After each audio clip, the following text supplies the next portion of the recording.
Natasha Akpoti accused the Kogi State governor of bribery and also plots to kill him. The question here is this: is it true that governor of Kogi State, YAHAYA Bello, actually attempted to bribe Natasha Akpoti, as well as a plot to kill her? While in 2018, before I joined the SDP and contested for the senatorial seat, I was in APC for pretty much 3 months. And I will say this: the governor called on me, just like he called on 9 other aspirants at that point, and telling each and every one to step down.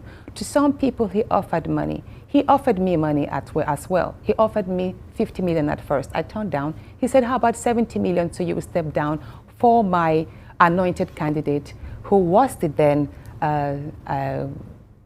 senatorial candidate, who was the then senator, and that I rejected him, and I told him I wasn't in the race for money. It wasn't a personal aggrandizement, but it was to create an impact and help my people.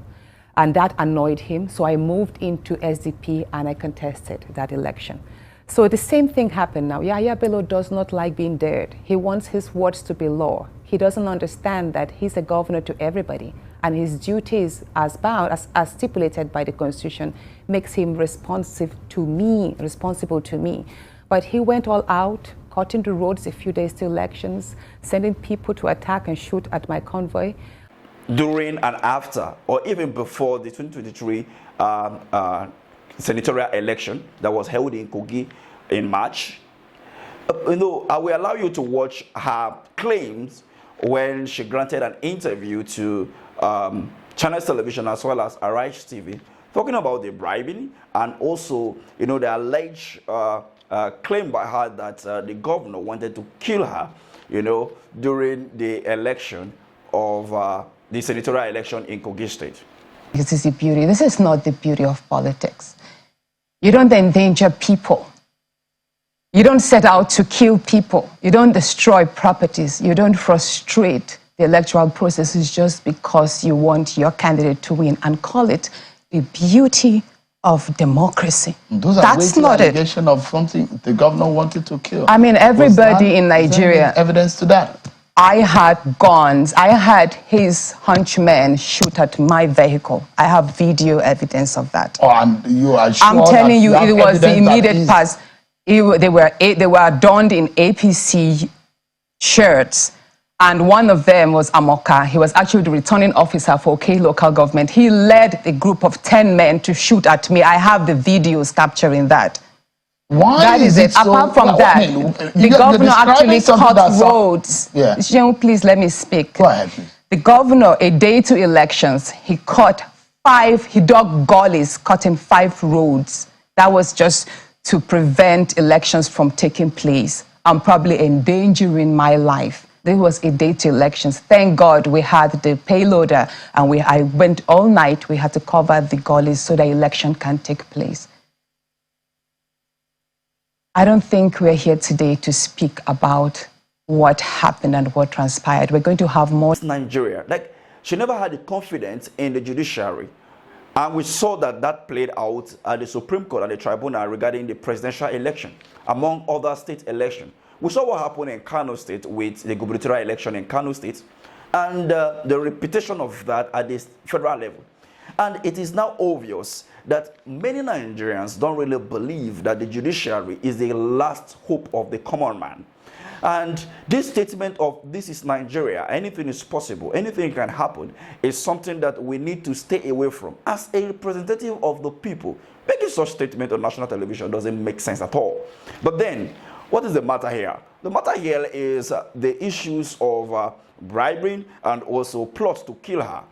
Is it true that the Kogi State governor actually will do such a thing? We saw that during that election period, they used an excavator to demarcate the road in order for people not to cross, or electoral material not to cross for voting to happen in that ward or that constituency. While all this drama during the election, just to stop one person from being a senator. What is the interest of the governor of Kogi State, YAHAYA Bello? This is something that we need to overcome in order to strengthen our democracy. This is not the way to go when you talk about the democracy. If the democracy we talk about that is the government of the people, by the people, for the people, why is that we cannot allow the people to decide who become the governor or representative at the state or national level? But then, who are we to talk? What do we know? That is what the politician thinks. But at the end of the day, they said, we put them there. But actually, the reasons, when you look at the electoral processes and the way in which candidates are being declared, affirmed and removed by the court, Supreme Court, and all of that, it shows that we are far away from achieving what true democracy is in Africa, Nigeria to be precise. What do you think about this? Please do well to share this video and as well as react positively.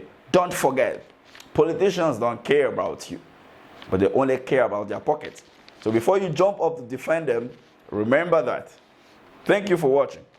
All of that, and then he was, at the very last day in Ajakuta there, when they were collating, he was with his men, calling on them and commanding on them to rig me off. So when you ask me why he went overboard this way, I would just say it is who he is. It is who he is. When the person is vindictive and dictatorial in nature, that is just who he is.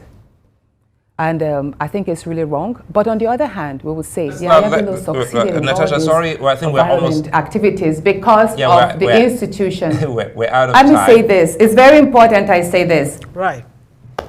Go ahead. YAHAYA Bello succeeded because we also had weak institutions. I mean, we had the returning officer who saw that the figures did not add up, but he went ahead and pronounced the APC candidate the winner. Why did he do that? I don't know. But you know what?